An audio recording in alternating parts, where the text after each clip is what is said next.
16ª. Bom, já tive aqui um tempo atrás, foi uma delícia, 5 anos atrás já, né? Dormiu até em Sepetiba, chegou bem na rádio. Sepetiba, uma casa aqui que eu achei uma delícia, que eu não sei o que é. Fátima. Mas foi muito gostoso. Meu nome é Marcos, né? Marcos Leão, e a gente vai bater um papo aqui bem legal. E eu preparei um tema que eu acho que é bem apropriado para o que a gente está vivendo agora. A gente fala muito em compartilhar, em globalizar, e eu tenho certeza que a maioria de nós tem tido muita dificuldade. Então eu montei um bate-papo de maneira que a gente possa ter um passo a passo, para a gente poder entender como é que esse mecanismo funciona, tá bom? Então vamos lá. Então vamos começar esse negócio aqui, porque nós temos até 3 horas da tarde para fazer isso. Primeiro assim, parte 1, dividir em várias partes, do que a gente está falando, né? O que nós estamos falando? Quando a gente começa a bater um papo sobre contribuir para melhorar, o que vocês acham que eu vim propor para a gente? Não para vocês, que eu também estou me propondo a fazer isso. Quando a gente coloca assim, vamos contribuir para melhorar, o que vem à cabeça de vocês? Não fazer. Oi? Não fazer nada que vá ajudar a piorar, né? Pelo menos, né? Será? O que mais?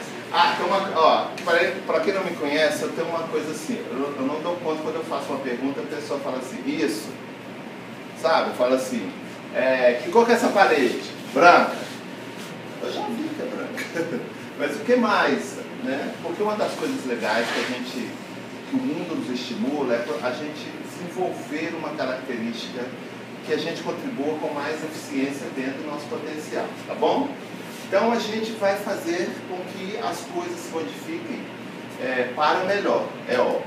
Mas eu tenho certeza que a maioria de nós não sabe como começar a fazer isso. Aí eu trouxe um passo a passo, que é uma sugestão que está no livro Você com Você, que é um livro que eu trouxe alguns anos atrás no meio de trabalhar. Auxiliar ou ajudar no desenvolvimento de algo, é cooperar, é influenciar, é participar.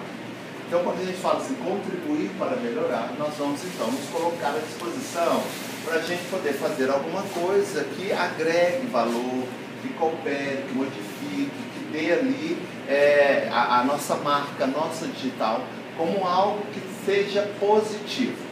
Aí muitos de vocês vão falar assim, mas eu não tenho condição de fazer isso, eu não tenho tempo de fazer isso, eu não tenho N motivos para poder se esquivar dessa possibilidade, que é um dos objetivos pelos quais a gente está renascido aqui. É uma das propostas onde passei a oportunidade de nós estarmos juntos aqui. Se não há condição, possibilidade de a gente contribuir de uma maneira positiva, não há por que estarmos aqui, não é? O que você vai fazer com essas informações? O que eu vou fazer com as informações que vocês, porventura, me passarem nesse bate-papo que a gente vai realizar aqui? Então é isso. Cooperar é isso, né? Compartilhar é isso. Contribuir é isso. Bom, vou baixar isso aqui, tá, gente? Então é um passo a passo. Primeiro, eu tenho que aprender a contribuir para comigo mesmo, né? Mas, poxa vida, contribuir comigo mesmo, como é que é isso? Como é que isso funciona, né? É começar a entender e verificar as reais possibilidades que a gente tem de poder fazer as coisas se transformarem para melhor, em função da minha pessoa, das minhas necessidades. É algo que a grande maioria de nós tem deixado de lado e buscado de uma forma quase que irresponsável em outros recursos, em outros meios, né? Contribuir para conosco mesmo, contribuir para que, cooperar comigo, para que as coisas se transformem, é começar a ter um olhar diferente em relação àquilo tudo que nos visita. Existem determinadas circunstâncias, a grande maioria das vezes isso acontece, que quando chega até nós, a gente tem uma reação adversa e não consegue entender que aquele conteúdo ele é apropriado para o nosso crescimento. Enfermidades, por exemplo, dificuldades no relacionamento, ausência de alguém que a gente ama, isso tudo nos tira dos eixos e faz com que a gente se sinta um tanto quanto incomodado, entristecido, não é? Mas se a gente mudar um pouquinho o foco dessa perspectiva, a gente vai entender que nós podemos tirar dali elementos positivos que possam contribuir para o fortalecimento da nossa mente, do nosso coração, da nossa estrutura física, psicológica, emocional, nos dando inclusive a possibilidade e abrangência de horizontes para a gente poder enfrentar essas futuras circunstâncias que nos visitam e que nos visitarão e que podem ter esse olhar de dificuldade. Então a gente tem que aprender a retirar da vida os conteúdos, seja eles quais forem, de forma que eles possam, ao nosso olhar, à nossa maneira de ver, ser um elemento de contribuição. E dessa maneira a gente então parte para uma outra proposta, que é contribuir com a família, né? Ah, Marcão, então eu tenho que esperar estar pronto para poder partir em direção à minha família? Não. No momento em que você está se refazendo, se reconstruindo, se redescobrindo, você parte em direção à sua família. Por que a família? Porque a família é a primeira coletividade de obsediados e obsessores que a gente vai dar de frente. Não os primeiros. Não vem? Ah, são os primeiros. São aqueles espíritos com os quais nós temos alguma coisa a acertar e são aqueles espíritos que têm alguma coisa para acertar conosco. Seja pais, mães, filhos, marido, esposa. Ali é o primeiro núcleo onde o confronto, né, com os nossos valores, onde a possibilidade da gente acertar e errar se fazem presente. Ali estão as pessoas com as quais nós temos os maiores vínculos, sejam eles positivos, sejam eles não tão positivos ali. Ali está a alavanca, o trampolim, né, a plataforma para a qual a gente vai se lançar no mundo. Então, eu tenho que olhar essa adversidade familiar e espiritual com um outro aspecto, com uma outra possibilidade, para entender que eu me refazendo, contribuindo comigo, eu posso também aurir forças para poder ajudar os meus familiares. Sabe quando eu comecei a entender que eu poderia contribuir muito mais para a minha família do que até aquele momento eu estava contribuindo? Quando eu saí de casa, aos meus 17, 18 anos, e fui morar num barracão de 3 cômodos, de telha de amianto, e a única coisa que eu tinha era uma prateleira, meia prateleira na verdade, aquelas prateleiras de aço, né? Assim, sabe aquelas? Mas era meia, que eu peguei no lixão, inclusive, para colocar as poucas roupas que eu tinha, um fogão velho e um colchão. Foi quando eu comecei a ver, falei, poxa vida, como eu posso contribuir para a minha família? Porque eu comecei a adquirir, ao invés daquilo que eu desejava, que era autoritarismo, eu comecei a construir autoridade. Autoridade pela minha ousadia, pela minha coragem, de poder largar uma casa, uma família, onde eu tinha tudo, a toda hora que eu quisesse, a qualquer momento que eu quisesse, uma cama confortável, um quarto só para mim, com quarto e uma antessala, inclusive, com sofazinho, televisão, aquela coisa toda, e morar num barracão de 3 cômodos, de telha de amianto, baixinho, pequenininho, no fundo de uma outra casa, num bairro distante, periférico de Belo Horizonte. Foi quando eu comecei a ver que eu poderia contribuir de uma maneira mais eficiente. Quando eu comecei a ver o preço de uma conta de luz, o preço de uma água, o quanto é um prato de um miojo. Como é caro o miojo! Quando eu comecei a verificar, poxa vida, eu fui então começando a mensurar o quanto eu desperdiçava, né? Eu passava quase meia hora no chuveiro. Eu tinha televisão na hora que eu quisesse. Eu abria a geladeira, comia um pedaço de queijo e jogava o resto fora. Então eu comecei a verificar o quanto que eu poderia transformar esse conteúdo. Foi uma opção minha, sair de casa em uma proposta que pudesse agregar, contribuir à minha personalidade. E quando eu comecei a verificar isso, eu automaticamente transmutei essa informação para a construção de uma relação mais saudável com a minha família, contribuindo então para que eu pudesse opinar e ser ouvido com mais atenção, com mais respeito, com mais consideração, porque eu fui o primeiro dos 7 filhos a sair de casa com 18 anos de idade. Então eu tinha agora autoridade, e não era autoritarismo, eu tinha autoridade para falar com meu irmão, apaga essa luz, para que você está querendo mais um par de tênis? Para que você quer sair dessa escola que é incrível e uma outra que é moderna? Olha, matar a alma não funciona. Entendeu? Então, são essas coisas que a gente vai começando a redimensionar e que algumas das vezes a gente ouve até de pessoas mais velhas. Meu pai tinha uma coisa assim que ele falava como: olha, eu vou te dizer alguma coisa, mas você não vai entender agora, sabe por quê? Isso só o tempo, quando você estiver mais velha, que você vai entender. E eu falava: pai, que papo chato! E é uma verdade. Tem coisas que meu pai me disse quando eu tinha 14, 15 anos, que só hoje eu começo a perceber o quanto que ele estava certo. Mas ele já dizia, falou: vou te dizer algo, mas só quando você estiver mais velha que você vai entender. É só quando você tiver mais experiência é que você vai começar a maturar isso e a digerir essa questão. E o mais velho, eu comecei a entender do meu pai, não é também na cronologia. O mais velho é do ponto de vista de experiência e maturidade espiritual. Porque se for por cronologia, essas coisas vão se tornar muito tardias. Não fora de moda, mas extremamente tardias. Mas quando você vai se amadurecendo do seu ponto de vista espiritual, você consegue perceber.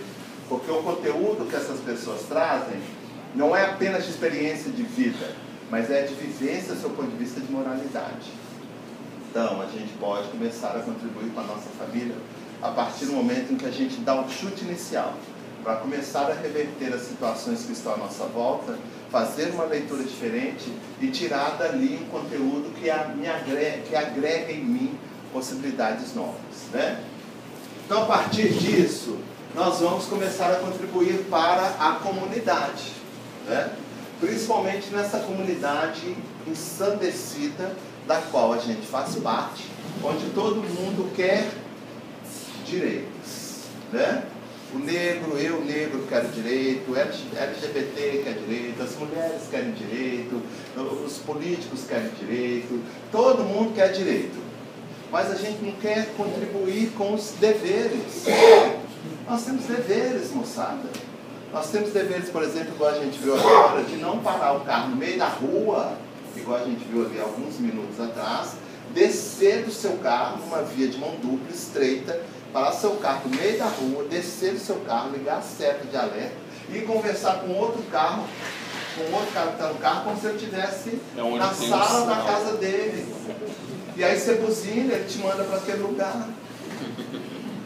Olha, eu tenho o direito de passar aqui, você tem o dever de parar o seu carro de maneira que você não interrompa o fluxo de trânsito, que pode ser de uma pessoa querendo chegar ao centro espírita, né? Como alguém que queira levar a mãe, o pai ao médico, ao hospital, porque está passando mal. Uma emergência. Deveres.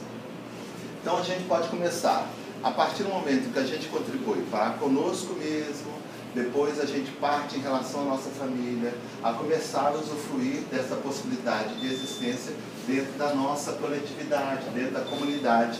E um dos meios é começar a exercer os nossos deveres. Quais são os nossos deveres para a coletividade? É simples, tá? Então uma plaquinha ali: não joga lixo, não joga. E se você vê alguém jogando lixo, vai lá e fala: olha, deu aí? Não pode. Onde eu jogo? Em qualquer outro lugar, meu amigo, menos aí. Esses dias, agora eu não moro mais no barracão de amianto, agora eu moro num apartamento enorme. De cobertura, sozinho, né? Ainda não, mas vou. Esse é o meu objetivo dos bairros mais caros de Belo Horizonte. Se Deus quiser. Se Deus quiser. Nossa, você está esnobando? Tô, porque eu fiz por merecer. É isso aí. Então, eu moro num apartamento enorme, moro sozinho. E tem gente que fala: nossa, esse apartamento tão grande, enquanto não tem ninguém, tem pessoas que não têm onde morar. Eu falei: eu contribuo com a comunidade para que aquele outro tenha um lugar onde morar, mas eu vou morar num apartamento enorme, com 3 quartos, com tudo que eu tenho direito, porque eu briguei por isso, eu lutei por isso, e quero de cobertura, sim, com dos certeza, bairros mais caros de Belo Horizonte. E se eu puder, compro em outras cidades também. Caramba! Mas eu vou usufruir disso, utilizando os meus direitos, mas também oferecendo à comunidade os meus deveres, pagando os meus impostos, sendo uma pessoa coerente com aquilo que eu falo, com aquilo que eu pregoo. Eu tenho a oportunidade de exercer a minha função de de espírita espiritualista, não só dentro de uma instituição espírita, mas eu posso falar desse conteúdo numa outra linguagem, em qualquer setor da minha vida, ou qualquer setor da sociedade. E todos nós temos como contribuir, né? Mas acho que o primeiro passo que a gente tem que começar a identificar é parar de ficar batendo no peito, e meus direitos, e começar a pensar nos nossos deveres. O nosso país está desse jeito, em grande parte, é em função dessa nossa ausência de entendimento de que nós temos deveres. Temos direitos, temos sim, mas temos que exercer também os nossos deveres. E eles são inúmeros. E é interessante que a gente comece a despertar para isso, porque a gente vai ver o quanto que nós temos a capacidade de transformar as coisas, sem ficar batendo no peito, eu sou gay, eu sou negro, eu sou mulher, eu não sou o quê. É evidente que você é. E como é que você utiliza desse mecanismo para poder transformar a mente dessas pessoas que te veem como um eterno normal, utilizando os seus deveres, né? E a partir daí, então, a gente começa a contribuir com a humanidade, a fazer com que essa comunidade, essa humanidade se torne melhor. Marcão, mas como é que eu vou fazer, por exemplo, que as situações lá na Venezuela se transformem? Sendo um indivíduo que metaboliza as questões que estão dentro de si, que lança isso para a sua família, que automaticamente sai para a comunidade, automaticamente vaza para a humanidade. Nós vivemos um processo de efeito dominó. E não existem apenas circunstâncias de ações físicas. Nós que somos espíritas, espiritualistas, entendemos a força, o poder que nós temos na manipulação de recursos energéticos. Já ouviram falar de egrégora? Então, o meu estado, o estado de Minas, está sobre a egrégora da tristeza, da perda, em função do rompimento da barragem de Brumadinho. O que vocês veem na TV não é nem a metade do que realmente aconteceu. Nós estamos quase às portas de Brumadinho, né? O rio Paraupeba não existe mais. Racionamento de água já começou em Belo Horizonte.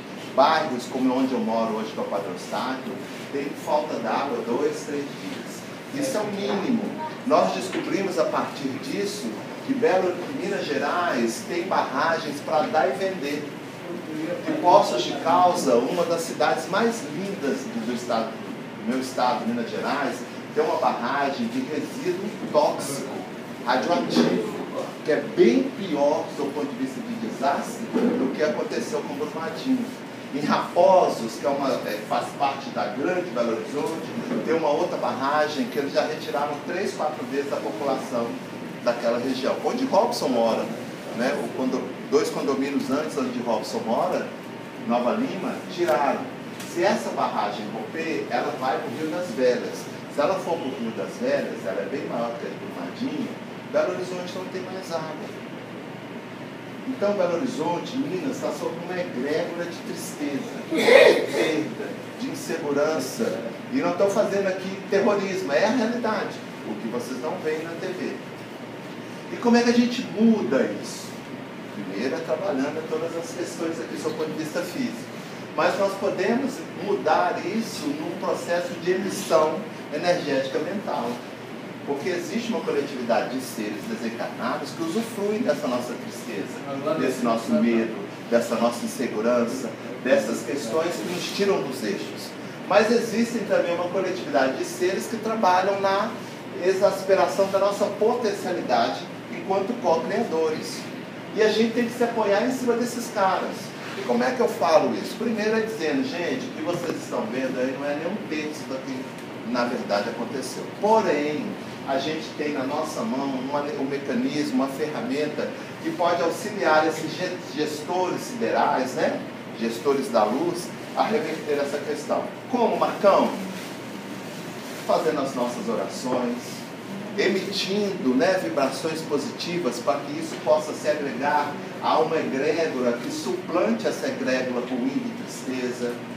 Orando pelos nossos governantes, pelas pessoas que estão assinando documentos importantes, para que eles possam perceber e até mesmo entrar em sintonia com aqueles que assinaram o termo de responsabilidade para que eles renascessem aqui e pudessem exercer as funções que eles existem, que eles exercem, porque eles têm seus orientadores espirituais. Isso tudo é um manancial que a gente pode utilizar e que é uma proposta de contribuição, para que a gente possa mudar essa questão. Nós podemos nos juntar aqui e fazer uma prece, uma movimentação energética que se some a muitas outras egrégoras do Brasil e fora do Brasil que estão trabalhando para o bem, para a luz, para o entendimento.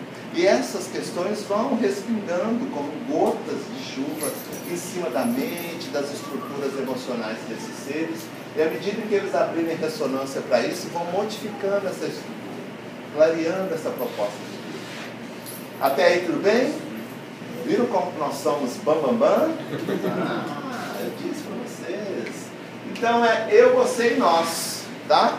Eu, porque tem gente que fala assim, mas eu primeiro, sim. Eu, Marcão, primeiro sempre. Porque não há como ser diferente. Como é que eu vou me anular, me negar, passar por cima de mim dos meus valores para ir em direção de quem quer que seja? Ai, mas isso não é caridade, que se dane. Você pode dar o nome que você quiser. Mas primeiro eu, depois quem quer que seja. Porque se eu não me refaço, se eu não me redistribuo, se eu não me reorganizo, como é que eu vou redistribuir, reorganizar ou ajudar quem quer que seja a se reorganizar, gente? Aí se anule, se entregue, sinto muito. Se joga, sinto muito. Não vai rolar, não.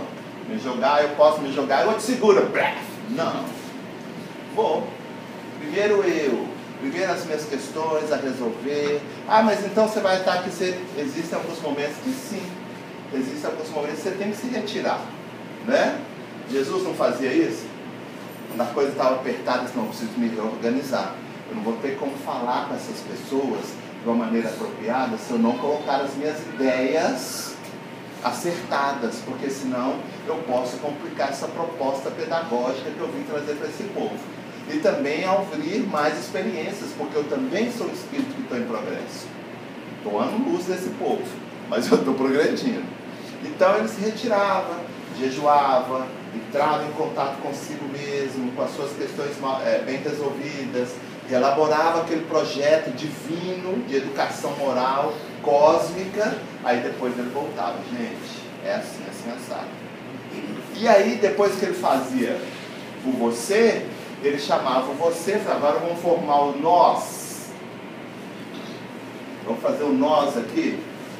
Depois que eu for embora comigo, vamos, prego o meu evangelho, não sei o quê, vamos trabalhar o nós.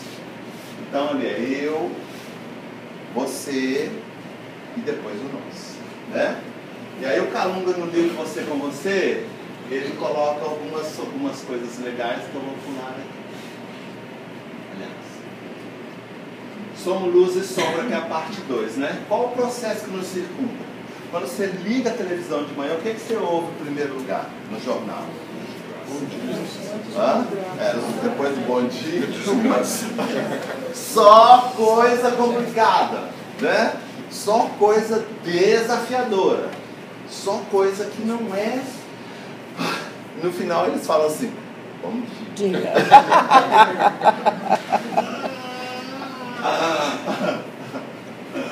Porque aquilo que a gente está vendo lá no Jornal da Globo é o que está escondidinho dentro de você, dentro de você e dentro de mim. Não há nada aqui fora que não esteja presente dentro de mim, que não viva dentro de mim e que não dê condições dessa coisa extrapolar e ir para fora.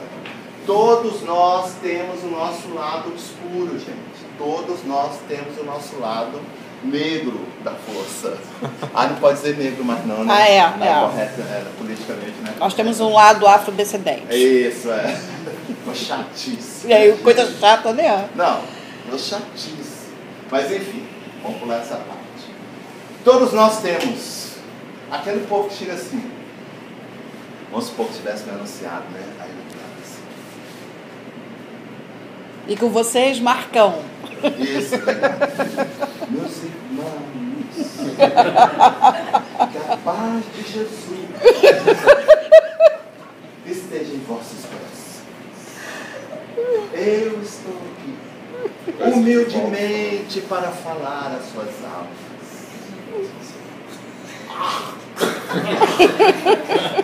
Ninguém é assim, gente. Não existe. Meus mentores são assim. Você chega pro seu patrão, meu patrão, eu preciso de um aumento. Ou seu patrão chega assim, meu funcionário, assim, isso é um teatro, é uma chatice. Ninguém é assim. Ninguém, nem Jesus era assim. Bando de víboras. Até quando eu vou aguentar vocês? Bando de víboras. Tem que ter uma coisa pra pegar o perfil, né? Até quando eu aguentarei vocês? Isso ficou meio piado demais. Não pode falar viado sem espírita, tá? É um animal, é um animal, é um animal. Essa é a autêntica negação do nosso lado obscuro. Ninguém é assim, ninguém tem essa. Sabe, se o meu mentor for assim, eu vou pegar e virar onda. O lado obscuro, né? Aquele lado que a gente nega. E o lado obscuro, negro, seja lá o que for, ele não é ruim, nem bom. Ele é obscuro porque a gente não vai lá. Viu aquele cômodo da casa que é fechado, que ninguém entra? Mas que o dia que você lembra, eu tinha minha família, o pai de minha mãe, mora na cidade de Patrocínio, no interior de Minas. E eles moravam numa casa enorme, a casa era tão grande que a gente brincava de pique-esconde lá dentro. Porque tinha cômodo que eles não visitavam. E tinha sótão, tinha porão. Eu tinha uma prima que hoje mora nos Estados Unidos, ela tinha uma coleção de bonecas lindas. E quando a gente abria a porta brincando, a gente só via escuro. Só escuro. E a gente fechava aquela coisa toda. Aí um dia a gente falou, tia, esse é o quarto onde você tem essa coleção de bonecas. Ela falou assim, vem cá que eu vou levar para vocês. Ela abriu a porta, acendeu a luz, aquele monte. Não, mas a gente entrou aqui um monte de vezes. Mas vocês acenderam a luz? Não. A gente abria, só via escuro. Mas quando ela abriu e acendeu a luz, a gente viu aquelas bonecas lindas que ela tinha lá. Assim somos nós. Nós temos que ir lá, o que tem aí no meu lado escuro? As coisas mal resolvidas, as querelas, as inquietações, coisas geniais que a gente nem imagina que a gente tem. Sabe aquela situação onde eu citei assim, que a gente vive alguma circunstância, você passa por aquilo, seja positiva ou negativa, aí você fala assim, nossa, no final quando termina, eu não sabia que eu tinha essa condição. Nossa, eu nunca imaginei que eu dava conta. Eu nunca pensei que eu pudesse ser tão violento, tão mal educado, tão grosseiro como eu fui. Sabe onde isso está? Lá no seu lado que você não visita. Então, isso cria, é uma síntese do despreparo. É por isso que a gente está vendo tantas pessoas metendo os pés pelas mãos. Porque não vai lá. Quem de nós aqui, se a gente não tivesse um gabinete lindo e maravilhoso, e alguém chegasse com uma mala, abrisse assim, tivesse lá R$1 milhão, falasse aqui, ó, você não precisa fazer nada. É só você assinar aqui, ó, pra mim.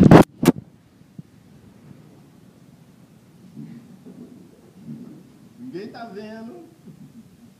Fala a verdade. Quem resistiria? Aquela mala maravilhosa de R$1 milhão na sua casa. Você precisa só dar uma assinatura. Porque nós estamos despreparados. Porque nessa hora eu falo assim, R$1 milhão, dá para eu ganhar o mundo, mas eu vou perder minha alma. Não estou interessado nisso não. Mas quando a gente não visita esse nosso lado por sombra, a gente se vende por muito menos. A gente se vende por furar a fila de um banco, a gente se vende por sentar em cadeira de privilégio de pessoas idosas, portadoras de necessidades especiais, e quando entra um, a gente finge que está dormindo. Entendeu? Se a gente é capaz de fazer isso, só colocar mais uns zerinhos, a gente é capaz de fazer coisas incríveis, né? Não tão boas. Então, alimenta tudo aquilo que a gente deixa de fazer. Toda vez que a gente esquece, e esse nosso esquecimento, esse nosso despreparo, vai alimentando esse lado sombrio. É como se fosse um buraco negro que vai se alimentando das nossas questões mal resolvidas. Vamos lá, vou pular aqui. Nascem os sentimentos antagônicos à luz, né? O medo, a insegurança, a ansiedade. Essas questões advêm das coisas que nós não resolvemos ou que a gente tenta negar e elas vão tomando força, vão tomando vida e criam aquilo que eu disse lá no começo. Elas vazam de nós, vai para o meio onde a gente vive e cria uma couraça, uma estrutura que reverbera o tempo inteiro num circuito fechado, se retroalimentando. Então a gente começa inclusive a reagir de diferente daquilo que nós somos. A gente consegue identificar isso. Nossa, eu estou estranho, eu estou agindo de uma maneira que geralmente eu não ajo. Isso é obsessão. Você está obsidiado. Aliás, você é médium e não está trabalhando, os guias estão te batendo e por isso você está obsidiado. Vai lá no meu centro, não nesse, tá, gente? Esse não faz isso aqui não. Vai lá que eu vou resolver. Aí senta o sujeito na famosa mesa mediúnica. Uma vez eu fui no centro espírita fazer uma palestra. Aí eu estou lá procurando mesa para colocar livro e nada de achar mesa. Aí eu estou andando assim, abri uma porta, assim, uma mesa maravilhosa. Eu falei, essa é arredando a mesa. Aí a mulher falou, onde você vai comer a mesa mediúnica? Essa mesa recebe espírito? Que bom, ela vai receber um monte. Taquei livro lá em cima, é óbvio que eu nunca mais voltei, né, gente? Cara, meu nome deve estar no caderno, Eternos Obsidiados. Marcos Antônio de para a eternidade. Entenderam? Então, quando a gente não mexe, nascem essas coisas. E tem pessoas que sabem manipular isso, que é uma maravilha. Principalmente nos relacionamentos. É bom. Mas por que você fez? Eu sei convite.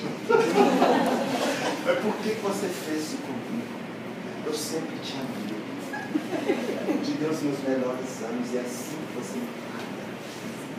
Quem já fez isso? Já fizeram assim, para de mentir. Tá? Todo mundo já fez. Se fazer de vítima é mais fácil. É muito. E aí eu vou lá, né, no seu calcanhar de Aquiles. Porque a gente dá isso de bandeja para os outros, né? As pessoas nos manipulam. As pessoas entram nas nossas vidas, gente, como um trator, destruindo tudo. Vocês gostam de alguém, não gostam? Geralmente, né? Pai, mãe. Então chega para eles e fala assim, olha aqui, eu criei um círculo imaginário, tá? Esse círculo imaginário é o seguinte, é aqui, aí você dá o tamanho que você quiser de acordo com a chacura do outro, né? Ó, é aqui assim, tá?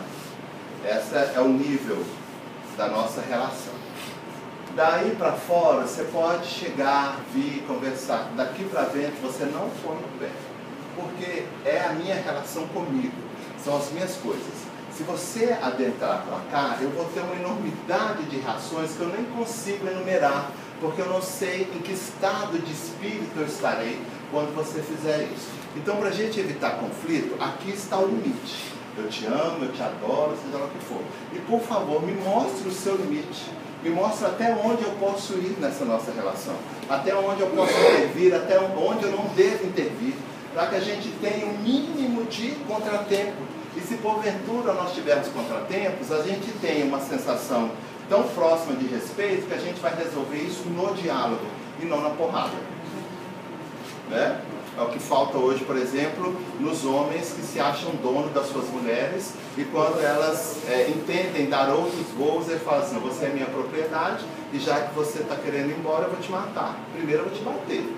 Primeiro eu vou fazer uma tortura psicológica, emocional, e depois eu te bato, e depois eu te mato e te jogo uma estrada qualquer seminua. Sacaram? Então estabeleçam limites e pede a pessoa para mostrar até onde ela pode ir. Porque essa coisa, desse medo, dessa insegurança, dessa ansiedade, se não diminuir, pelo menos vai ter uma situação em que a gente não se machuque tanto. Vocês têm que pedir até quando eu vou, tá, gente? E aí, eu gosto de fazer passo a passo, a gente vai começar a transferir para os outros. Qual é a culpa do nosso país estar desse jeito? São os políticos. Será? Quem foi que você votou da última vez? Você se lembra? Como é que você foi votar? Vou votar rápido de manhã, porque de tarde tem macarronado na casa da minha mãe. Está assim por nós, gente. Nós somos displicentes, nós não temos o menor interesse, entendeu? Se a gente representa uma classe, a gente quer a representatividade da nossa classe para que a gente exija os nossos direitos, né? Esse processo de transferência já deu, acabou. Nós somos co-idealizadores, nós somos o princípio inteligente da criação, nós somos os construtores das nossas vidas, felizes ou não.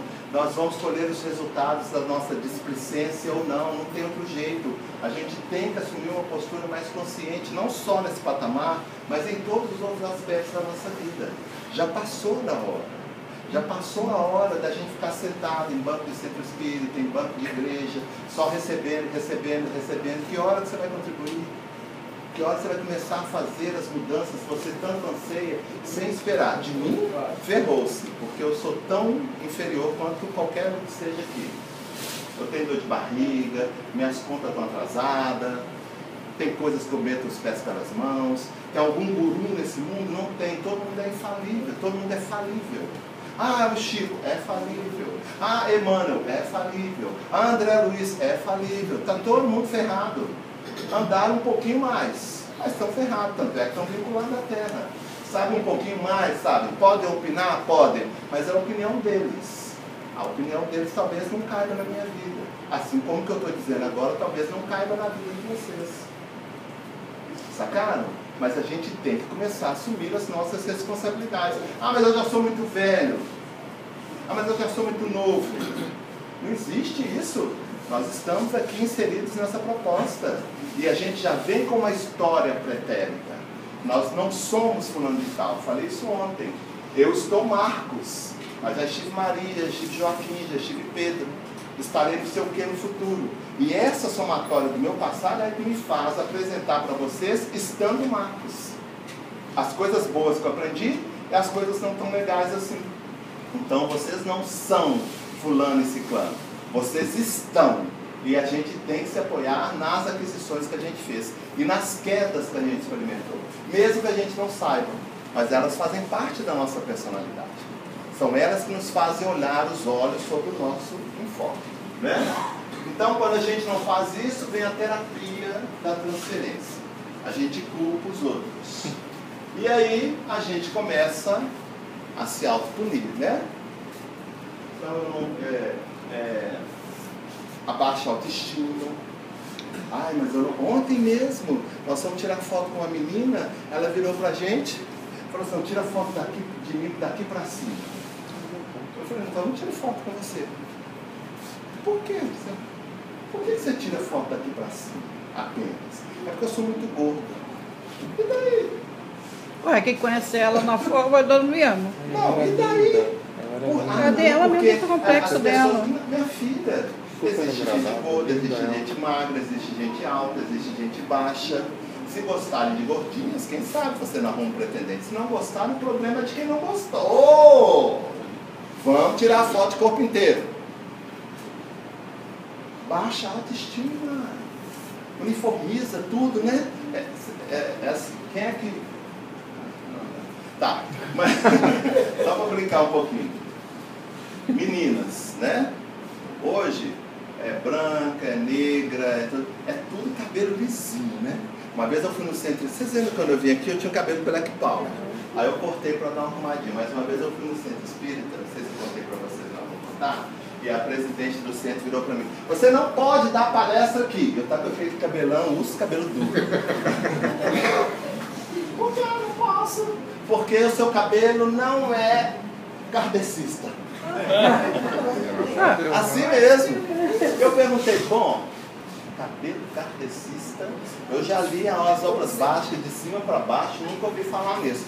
Não, o seu cabelo não é kardecista.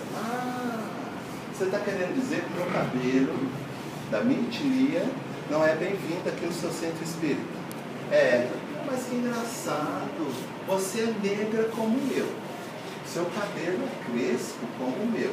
Está alterado quimicamente. Tanto é que você tomar chuva, ele vai voltar a ser crespo.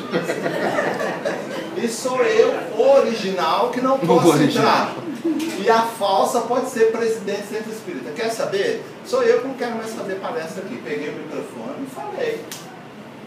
Porque é tudo tão formatado, né? Então, se você vê as meninas todas de cabelo lisinho na fila de uma balada. uniformizadas. Né? O que é uniformizadas? Um vestido, né? Que é assim, elas vestem 42, elas compram 36. A bolsinha, o celular que de vez em quando sai foto do xuxinho, aí você olha assim, é tudo igual. Não tem originalidade, não tem autenticidade, não tem individualidade. Não há nada pior numa sociedade em construção, num país de terceiro mundo como o nosso, do que um indivíduo perder a sua identidade, a sua individualidade. Você é gordinha, seja gordinha, linda, é isso que você quer? Se sente bem? Compre umas roupas maravilhosas, faz a maquiagem, faz o cabelo. Você quer mudar o seu cabelo? Põe ele liso, ponha. Você quer usar crespo? Use. Entendeu? Um dia eu entrei numa loja, vi um departamento feminino, né, que eu adoro departamento feminino, vi uma calça. Virei para a moça e falou assim, tem 42 dessa calça? Aí a mulher falou assim, é para sua esposa? Não, é para mim. Mas essa calça é de mulher, mas eu vou vestir, então ela deixou de ser de mulher. Tem 42? Me deu e eu vesti. E ela ficou estarrecida. Porque como pode um negão desse tamanho na sessão feminina? Foi pior. Eu tô editando. Foi um pouco pior, né? Mas é porque eu tô editando, que eu tô no centro espírita. Gente, a calça me serve. Eu gostei, por que eu não vou vestir? Tá na sessão feminina? Não quer nem saber, vai entrar no meu corpo. E ficou linda. Ficou legal, vai parar com isso, gente. O mundo tá essa pasmazeira por causa disso. A gente se encaixota, né? O que eu perguntei pra você hoje, Luísa, dentro do carro? Quando você tirou aquele seu pote mágico? Da maquiagem. Da maquiagem. O que eu perguntei pra você? Você queria um corretivo, né? Quando é que eu compro maquiagem masculina? Eu quero usar umas cores para dar um vício melhor na minha pele. Não quero que seja feio, mas está precisando de um trato. Homem não usa maquiagem. Mentira. Homem usa o quê? Dá murro em cara de mulher? Falar que o pênis dele é maior que os outros. Mas emissoras de TV todo mundo põe, os homens tudo usa. Por que eu não posso usar? Não vou sair de cílios postiços e meu peruca loura, porque vou fazer show de drag queen. Entendeu? Até posso, mas não devo. Sacaram? Então vamos lá. Deixando isso chocado, gente. Ferramentas para contribuir e melhorar. Este é o momento. Vocês devem estar pensando assim, Marcão. Ai, adoro palestrantes que andam. Adoro tocar nos outros, sabe, gente? Eu sou um espírito aí, eu toco, eu tiro energia sua. 5 minutos? Só. Nossa, então tá. Vamos ver como é que a gente pode contribuir? Eu trouxe um monte de coisas. Mas não vou falar todas, é claro que eu só tenho 5 minutos. Tá? Então comece a enfrentar os seus problemas de frente, tá? Enfrenta, porque eles não são maiores do que você. Se você não deu conta, pede ajuda a outra pessoa. Se não deu conta naquele momento, outro, esse aqui eu dou conta. Resolve aquele, agora vem cá você que eu vou dar um jeitinho de resolver. Não, ainda não dou não. Outro, vai resolvendo. Vai chegar uma hora que você vai enfrentar aquilo ali, não que ele seja mais forte do que você, mas o seu olhar em relação a ele vai se modificar. Tá bom? Vou dar um exemplo bem legal para vocês entenderem o que eu estou dizendo. Não é seu óculos, não, tá seu celular. Esse é o problema, gente. Não, mentira. Olha só. Quando eu faço isso aqui, ó. Vou rezar não, tá? Aí eu pego isso aqui. Esse é o problema. Tá bem maior do que eu, né? Não tá? Certo? Quando eu faço assim, ele está numa posição legal, eu posso encarar ele de frente, não é? E quando eu faço assim, eu estou bem maior do que você, sujeito. Eu vou passar por cima de você igual um trator. Depende do ponto de vista, gente, ó. Você quer seu problema aqui, e você ajoelhado, incapacitado, baixa autoestima. Você quer daqui, você olhando ele, encarando. Opa! É você que põe. É você que põe. Não tem ninguém que vai poder fazer isso. Né? Então vamos lá. Ó, tá aqui um montão, não vou falar pra vocês não. Até rimou, né? Tá aqui um montão, não vou falar para vocês não. Mas eu vou propor a vocês uma coisa bem legal. Tá. Falei que vocês têm poder, falei que vocês têm força, aquela coisa toda, né? Então eu vou provar para vocês que vocês têm esse poder, tá bom? E vou mostrar para vocês aonde ele está, tá bom? Então a primeira coisa que eu quero que vocês façam, nesses 5 minutos que a gente tem, é ficar de pé. 4. Essa mulher é insuportável. Isso, ficaram de pé. Vou ficar sentado. Eu vou fazer aqui agora, só que vocês não vão fazer não. Vocês vão fazer só quando eu disser, tá? Eu vou só dar o exemplo de como funciona, tá bom? Vocês vão fazer assim, ó. Pegar a mão de vocês, mas não faço agora não. Pegar a mão de vocês, entrelaçar os dedos, tá bom?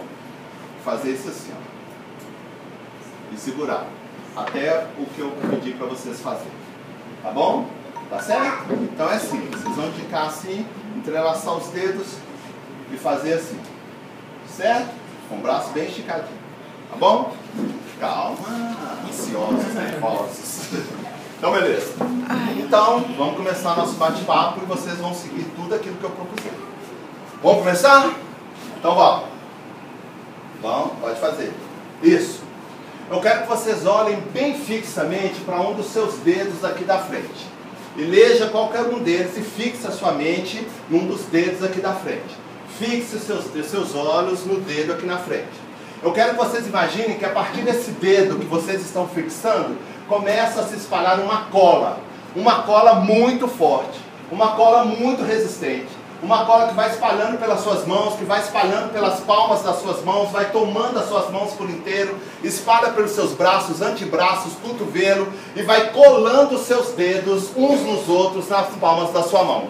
Sua mão agora está super mega colada. Não há uma força sequer que consiga descolar as suas mãos. E eu quero que vocês façam um movimento para tentar descolar.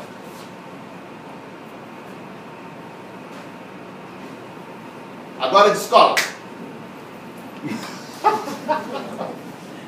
Eu sou um bruxo. Eu sou um feiticeiro. Pode sentar. Vocês sentiram que em um determinado momento as mãos de vocês não conseguiram abrir, não é? Não tinha cola nenhuma, tinha? Vocês acham o que eu fiz? Eu fiz vocês acreditarem, não é? Que a mão de vocês estava com cola, não é isso? E como eu fiz com que isso acontecesse? Usando um poder que a maioria de nós desconhece. A nossa mente. A nossa mente pode tudo. A nossa mente é que gesta tudo. Se eu disser para vocês, vocês são um pé de alface, vocês vão acreditar, vão pular num prato de salada. Mentira. Mas é a nossa mente. Então nós temos um poder infinito na nossa mente. Nós somos capazes de criar e destruir qualquer coisa a partir do instante em que eu acredite. E olha, isso é tão verdade que eu, uma terceira pessoa, que não conheço a maioria de vocês, consegui intervir na sua mente. Consegui fazer com que vocês tivessem a crença de que a mão de vocês estava colada. E permaneceu colada durante um período. Só quando vocês usaram racional para dizer não tem cola nenhuma, se desfez. Assim é na nossa vida. Quando a gente é inserido nesse grande maia de acreditar que nós não somos capazes, isso é bombardeado na nossa mente de várias maneiras, a gente se comporta igual paciente presépio. Mas quando a gente, opa, eu sou o sol da terra, a luz do mundo, moçada. Ninguém coordena a minha mente a não ser eu mesmo. Ou não entra nada da minha mente que eu não queira. A minha mão se descola. E se eu tentar fazer isso com vocês de novo, eu não vou conseguir. Porque vocês já têm entendimento de que não tem cola nenhuma e o Marcão é um grande embusteiro. Vamos usar isso a nosso favor? Para a gente terminar? Então vamos lá. Bom, primeiro eu quero que vocês se sentem, vamos usar o poder da mente de vocês, tá? De uma maneira bem confortável na cadeira de vocês. Vocês sabem que tudo é ritmo, né? Então nós vamos usar esse exercício, nós vamos contribuir conosco, para com a nossa família, para com a nossa comunidade, e para com a nossa humanidade. Nós vamos instrumentalizar isso agora. Eu vou ensinar para vocês como é que a gente faz, tá? Então sentem bem legais na cadeira, olhos abertos, por favor. E nós vamos usar uma espécie de mantra. Nós vamos usar o ritmo, nós vamos usar um movimento, uma cadência a essa energia, a esse ectoplasma que está aqui, de forma que ele vibre bem equacionado, bem ao nosso ritmo e direcionado à nossa vontade. Nós vamos verbalizar, tá? E à medida que a gente for verbalizando e a gente começar a entender que não há necessidade mais de eu repetir, que essa frase está sendo dita na minha mente, nós vamos fechar, parar de falar e fechar os nossos olhos. E aí eu vou partir para um outro momento, tá bom? A frase que nós vamos usar é a frase "eu me sinto bem". E eu vou dar o ritmo e vocês vão começar a repetir comigo, em voz alta, com os olhos abertos. E à medida que vocês forem sentindo que essa frase está sendo repetida na mente de vocês, vocês vão fechar os olhos e parar de falar. Tá? Vamos lá? Então, ó. E aí eu passo para um segundo momento para a gente terminar. Né? Vamos lá. Na hora que vocês pegarem o ritmo, vocês podem vir comigo, tá? Voz alta e olhos abertos, tá bom? Eu me sinto bem. Eu me sinto bem. Eu me sinto bem. Eu me sinto bem. Eu me sinto bem. Olha o ritmo. Eu me sinto bem. Eu me sinto bem. Eu me sinto bem. Eu me sinto bem. Participa dessa frase. Eu me sinto bem. À medida que ela começar a falar na sua mente, você fecha os olhos e para de verbalizar. Eu me sinto bem. Eu me sinto bem. Eu me sinto bem. Eu me sinto bem. Quando ela começar a se repetir na sua mente, você fecha os olhos e para de falar. Deixa ela repetir só na sua mente. Agora sente o poder dessa frase descendo da sua mente, como se fosse uma água, descendo em direção aos seus ombros, braços, encontrando seus órgãos, revitalizando o seu pulmão, o seu coração. Aquilo que porventura hoje você está sentindo, notando o corpo mais fragilizado. Olha a frase mental. Eu me sinto bem. Eu me sinto bem. É você mover esses fluidos, é você contribuindo para você. Eu me sinto bem. Eu me sinto bem. Agora você vai começar a pensar na sua família, no ambiente da sua casa, nas pessoas que estão te esperando lá. E essa "eu me sinto bem", que está trabalhando no seu organismo físico, vai começar a vazar de você e vai procurar no seu lar, a sua casa, as pessoas com as quais você se relaciona. Eu me sinto bem. Eu me sinto bem. Chegando à sua casa, entrando na sala, nos quartos, atingindo as pessoas que lá estão. Eu me sinto bem. Eu me sinto bem. Agora ela começa a se expandir, sai da sua casa e vai pela sua rua, para a sua comunidade, reverberando nós todos juntos. Eu me sinto bem. Eu me sinto bem. E atinge a casa do vizinho, a casa do outro vizinho, atinge a mercearia, a padaria. Eu me sinto bem. Eu me sinto bem. Eu me sinto bem. E vai se juntando a outras forças que, como nós, está dizendo: eu me sinto bem. Eu me sinto bem. E agora isso vai crescer e vai se tornar uma egrégora forte que vibra. Eu me sinto bem. Eu me sinto bem. E aí nós vamos pensar na nossa humanidade, vibrando numa única estrutura, num único ambiente, movendo um único fluido que é de bondade, de carinho, de progresso. E juntos nós vamos pedir a Deus e a Jesus, aos governadores do nosso planeta, que possa nos transformar em elementos, em ferramentas de trabalho no bem. Que o "eu me sinto bem" possa ser um exercício que fomente, que transforme, que alcance o coração das pessoas, que alcance o coração dos nossos dirigentes, das pessoas que nesse momento detêm o poder de decisão, que a gente possa contribuir para romper com essa egrégora ruim, positiva, negativa, de tristeza, de angústia, e o eu me sinto bem possa se tornar então um movimento energético que dê a condição dos espíritos superiores trabalharem, sob o ponto de vista da minha personalidade, dos espíritos com os quais eu convivo, que eu chamo de família, da minha coletividade que vive em meu entorno e da minha humanidade, da qual eu faço parte. E assim, dessa maneira, eu, Marcos Leão, agradeço a vocês mais uma vez pela oportunidade que vocês me deram de estar aqui conversando com vocês, aurindo da presença de vocês e principalmente dos recursos energéticos que vocês me ofereceram.